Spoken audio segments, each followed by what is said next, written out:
जय बोले देवादिदेव श्री खजाना ठादीनाथ भगवान की जय। परम पूज्य आचार्य भगवान श्री उमा स्वामी मुनि महाराज की जय। परम पूज्य मम शिक्षा दीक्षा गुरु महाराचार्य गुरुदेव श्री विराग सागर जी महाराज की जय। सूत्र नंबर 24 तक अपन समझ चुके हैं।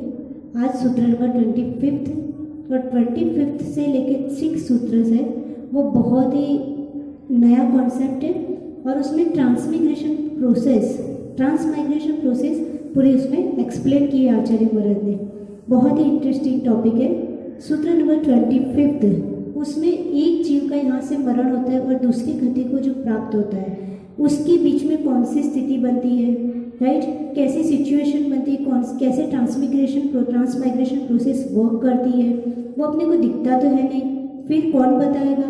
तो यहाँ पे आचार्य महाराज अपने को एक्सप्लेन कर रहे हैं। विग्रह गतौ कर्म योगः, विग्रह गतौ कर्म योगः, राइट, यानी विग्रह गति में कर्मण योग होता है। सबसे फर्स्ट क्वेश्चन कि जैसे कोई जीव है, यहाँ से मर गया, ठीक है, मर जाता है तो अपन क्या बोलते हैं कि अच्छा वो कहाँ गया होगा, कहाँ होगा, क्या कर रहा होगा। अपन रोते धोते रहते हैं और फिर कहाँ चला गया होगा। और अपने को यदि कोई ऐसा पता कर दे कि वो जीव है, वो यहाँ से मृत्यु हो गई, अब उसका नया शरीर कंस्ट्रक्ट होना स्टार्ट हो गया है, कंस्ट्रक्ट होके उसने नया बर्थ भी ले लिया है और वो नई लाइफ में अपने संसार में भी रच बच गया है, तो अपने को थोड़ा सेटिस्फेक्शन हो जाएगा, इट्स ओके, राइट। पर इतना ज्ञान अपने पास है थोड़ी, अपने पास इतना ज्ञान नहीं है। लेकिन आचार्य महाराज ने यहाँ ट्रांसमाइग्रेशन प्रोसेस अपने को एक्सप्लेन करके ज्ञान देने का ट्राई किया है। तो अपन यहाँ पे समझते हैं कि एक जीव जब एक गति से दूसरी गति में जाता है तो उसके बीच में क्या स्थिति बनती है, राइट। यहाँ फर्स्ट वर्ड है विग्रह गति। What do you mind bye विग्रह गति? विग्रह गति किसे कहते हैं? तो नई देह धारण करने के लिए जो गति होती है उसे कहते हैं विग्रह गति। विग्रह गति की सिंपल वर्ड समझे तो विग्रह दैट मीन्स मोड़ा, ठीक, राइट, यानी जो मोड़े वाली गति होती है उसे कहते हैं विग्रह गति। ये पर विग्रह गति कर्म योग, यानी विग्रह गति में कर्मण योग होता है, राइट। दैट मीन्स हर एक जीव जब एक गति से एक जन्म से उसका दूसरा जन्म में जाता है, मरण प्राप्त करके वो दूसरा बर्थ, दूसरा नई लाइफ जब वो स्टार्ट करता है तो उसके साथ हर एक जीव अपने अपने ब्लूप्रिंट साथ में लेके जाते हैं। दैट मीन्स अपने संस्कार, अपने पुण्य पाप वो साथ में लेके जाते हैं, यानी नया कर्मों का शरीर, दैट मीन्स कर्मण का योग उनके साथ में चलता है और इन बिटवीन कहीं पे भी कर्मों के बंध का अभाव नहीं होता है। निरंतर कर्मों का बंध विग्रह गति में भी होता रहता है, ठीक। तो अपन आगे समझते हैं कि कैसे होता है ये जीव और पुद्गल में ये क्रम कैसे मैनेज होता है। तो आगे आचार्य महाराज ने बताया है अनुश्रेणी गति है, अनुश्रेणी गति है। दैट मीन्स आकाश में क्या होता है, आकाश में एक प्रदेशों की पंक्ति बनी रहती है और उसे क्या कहते हैं, अनुश्रेणी गति कहते हैं। तो आकाश में जो प्रदेशों की पंक्ति बनी रहती है उसको अनुश्रेणी गति कहते हैं। जैसे आप सोचोगे कि ये कैसे मैनेज होता होगा, है ना, जीव होता है वो ऐसे वैसे जब उसकी मृत्यु होती है तो वह ऐसे वैसे नहीं जाता है, टेढ़ा मेढ़ा नहीं जाता है, राइट। वो आकाश के प्रदेशों की पंक्ति की तरह ही जीव का विग्रह गति में गमन होता है, राइट। जैसे छोटे थे अपन तो फ्लाइट्स होती थी, तो फ्लाइट को देख के अपन क्या सोचते कि इतना बड़ा ब्रॉड स्काई है, राइट, तो फ्लाइट को तो कितना अच्छा है, जहाँ जाना हो वहाँ पे जा सकती है। लेकिन ऐसा नहीं होता, यहाँ से इंडिकेशन दिया जाता है, एक परफेक्ट पाथ उनका भी होता है और वहाँ पे फ्लाइट जाती है, राइट। वैसे भी यहाँ पर भी है, एक जीव एक गति से दूसरी गति में जाता है तो एक परफेक्ट पाथ है। दैट मीन्स सबसे पहले वो 90 एंगल ऊपर जाता है, उसके बाद एक मोड़ा लेता है और जो आकाश के प्रदेशों की जो गति होती है, उस आकाश के प्रदेशों की जो पंक्ति होती है उसके अनुसार ही जीव क्या करता है, एक गति में से दूसरी गति में जाता है। दैट मीन्स एक गति से दूसरी गति जाने के लिए जो ट्रांसमाइग्रेशन की प्रोसेस है वो कितनी सूक्ष्म प्रोसेस है, राइट। आचार्य महाराज ने यहाँ पे कितने अच्छे से एक्सप्लेन किया है। हमको प्राउड होना चाहिए कि अपने जैनिज्म में अपने पूर्वाचार्यों ने ट्रांसमाइग्रेशन प्रोसेस एक्सप्लेन किए, मीन्स एक जीव एक गति में से मृत्यु को प्राप्त होकर दूसरा जन्म लेता है, इन बिटवीन क्या होता है और कितना फास्ट होता है उसको कितने सूक्ष्म तरीके से एक्सप्लेन किया है, राइट। ये तो केवल ज्ञान का ही सब्जेक्ट है, ये तो केवल ज्ञान ही जान सकता है, राइट। छोटा मोटा ज्ञान तो ये चीज़ एक्सप्लेन ही नहीं कर सकती, है ना। और अपन तो क्या करते हैं, साइंस का आज का इतना सा ज्ञान होता है, उसको देख के क्या समझते हैं कि ओहो ये तो बहुत बड़ा भारी नॉलेज है, means that's the biggest knowledge, है ना, ब्रॉड नॉलेज। लेकिन सोचो कि साइंस से भी ज़्यादा भारी नॉलेज कहाँ पे है, अपने जैनिज्म में, उससे भी डीप एंड लॉजिकल नॉलेज किस में है, अपने जैनिज्म में। तो यहाँ आचार्य महाराज ने ये एक्सप्लेन किया। अब आगे वो बता रहे हैं कि ये जो मुक्त जीव और संसारी जीव होती है उनकी कोई गति में फर्क होता है, तो उन्होंने मुक्त जीव की गति एक सूत्र में एक्सप्लेन कर दी है। उन्होंने बताया है कि अविग्रह जीवस्य, 27 नंबर सूत्र में क्या बताया, अविग्रह जीवस्य, यानी जो मुक्त जीव है उनकी गति कैसी होती है, अविग्रह गति, यानी अविग्रह का मतलब होता है मोड़ा रहित गति, राइट। उसमें कहीं पे भी मोड़ नहीं है, सीधी 90 एंगल, सीधी रिजु गति, एकदम सीधी गति होती है, उसमें कोई भी मोड़ नहीं होता है। अब आगे समझते हैं संसारी जीव की गति और उसका समय।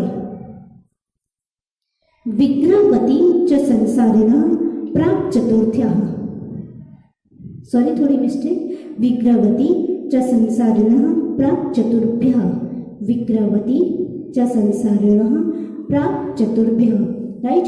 यानी जो संसारी जीवों की गति कैसी होती है, एक तो विग्रह गति होती है और उसका टाइम पीरियड कितना है, तो मैक्सिमम एक समय, 2 समय, 3 समय और चौथे समय में तो उनकी न्यू बॉडी कंस्ट्रक्ट होना स्टार्ट कर देती है। कैसे कि जैसे जीव एक गति में से दूसरे गति में जब जाता है तो उसको एक समय, 2 समय, 3 समय लगता है और चौथे समय में तो उसको क्या हो जाता है, उसकी न्यू बॉडी, नई देह कंस्ट्रक्ट होना स्टार्ट कर देती है। जैसे मैं एक एग्जांपल बताती हूँ कि ये पेपर सीट है मेरे पास, ये पेपर, जैसे ये पेपर है, राइट। तो ये पेपर में सपोज हमको स्टेपलर करना है, तो जब स्टेपलर करेंगे तो यहाँ से 1 सेकेंड आप देख सकते हो कि जैसे सपोज अपन स्टेपलर करना स्टार्ट करते हैं तो यहाँ 1 सेकेंड में अपन प्रेस करेंगे तो इतने सारे जो पेजेस है उसको क्रॉस करके लास्ट में वो पिनअप हो जाएगा, है ना। तो एक समय में 1 सेकेंड में वो इतना सारा पेपर को स्टेपलर कर देता है। तो आप सोचिए कि जितने पेपर में से वो पास हुआ है, राइट, जितने पेपर में उसने होल किया है, स्टेपलर किया है, वो सारे पेपर्स के बीच के टाइम पीरियड में भी तो कोई फर्क होगा। अपने आचार्य महाराज ने बहुत अच्छा कॉन्सेप्ट बताया कि पुद्गल का सबसे छोटा यूनिट कौन सा है, पुद्गल का सबसे छोटा यूनिट परमाणु है, और क्षेत्र का सबसे छोटा यूनिट क्या है, प्रदेश है, और काल का सबसे छोटा यूनिट क्या है, समय है, राइट। और भाव के सबसे छोटा यूनिट क्या है, अविभाज्य प्रतिच्छेद है। तो ये काल का सबसे छोटा यूनिट क्या हो गया, समय। समय दैट मीन्स 1 सेकेंड में भी असंख्यात समय होते हैं, राइट। जैसे अपन ने देखा कि 1 सेकेंड में अपन ने स्टेपलर किया तो इतने सारे पेज के बीच में से वो पास हो गया, है ना। तो उसमें अपने को लगता नहीं है कि इतने क्या समय फर्क आया होगा, पर 1 सेकेंड में भी क्या असंख्यात समय होता है। तो ऐसे ही जीव होता है, वो एक गति में से जब दूसरी गति में जाता है तो उसको 1 समय, 2 समय, 3 समय मैक्सिमम, और चौथे समय में तो उसकी न्यू बॉडी कंस्ट्रक्ट होना स्टार्ट हो जाती है। जैसे कई बार कोई की छोटी एज में डेथ हो गई अथवा कुछ भी हो गया तो लोग क्या बोलते हैं कि इनकी डेथ हो गई है ना, अभी उनकी आयु तो शेष थी, मीन्स छोटी एज थी, अभी उनकी आत्मा है वो इधर उधर भटक रही होगी, इधर उधर घूम रही होगी। तो ऐसा नहीं है, ये मिथ्या बात है। इतनी तो उनको फुर्सत ही नहीं है जीव को कि इधर उधर घूमे। 4 समय के अंदर अंदर तो न्यू बॉडी कंस्ट्रक्ट होना स्टार्ट हो जाती है, राइट। तो अपन ऐसी बातों पे विश्वास तो बहुत जल्दी कर लेते हैं, लेकिन ऐसा होता नहीं है। जीव की जब मृत्यु होती है, राइट, तो जीव की जब मृत्यु होती है तो ये समझो कि उसकी दूसरी नई आयु का बंद हो जाता है, तभी उसकी मृत्यु होती है। ऐसा नहीं होता है कि उसकी नई आयु का बंद नहीं हुआ और उसके बीच में मृत्यु हो गई, राइट। उसकी नई आयु का बंद होता है, फिर ही जीव मरण को प्राप्त होता है और नई आयु को प्राप्त करता है, नई देह को प्राप्त करता है और वो मैक्सिमम 4 समय में उसकी नई देह कंस्ट्रक्ट होना स्टार्ट हो जाती है। अब अपन आगे समझते हैं। सूत्र नंबर 29, अविग्रह गति का समय क्या है? एक समय विग्रह। व्हाट? एक समय विग्रह, दैट मीन्स अविग्रह गति है, उसका समय कितना है? एक समय मात्र, राइट? उसमें एक समय लगता है।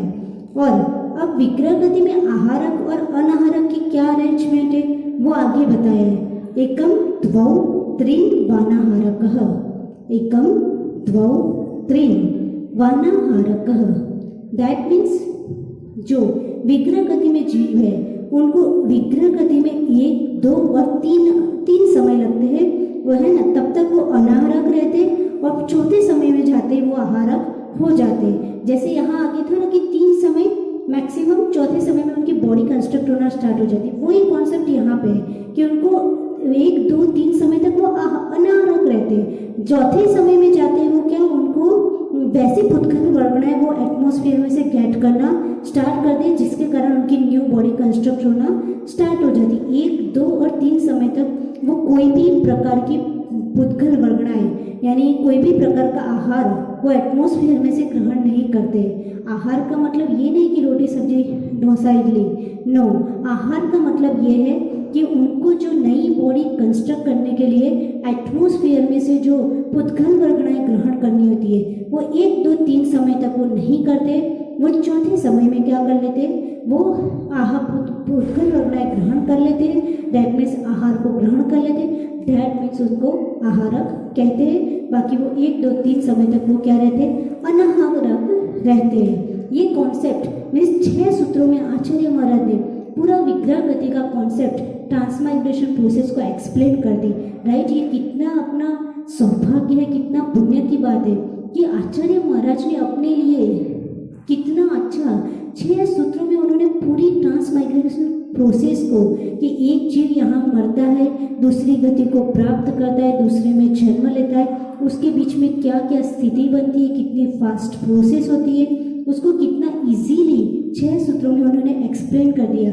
यदि अपने को समझ में आए अथवा ना आए वो अपना क्षयोक्षम का विषय है, लेकिन हमको श्रद्धा और श्रद्धा के साथ प्राउड भी होना चाहिए कि हमारे पूर्वाचार्य कितने ज्ञानी थे, कितना ब्रॉड एंड डीप नॉलेज था, कितना सूक्ष्म ज्ञान था उनके पास, राइट?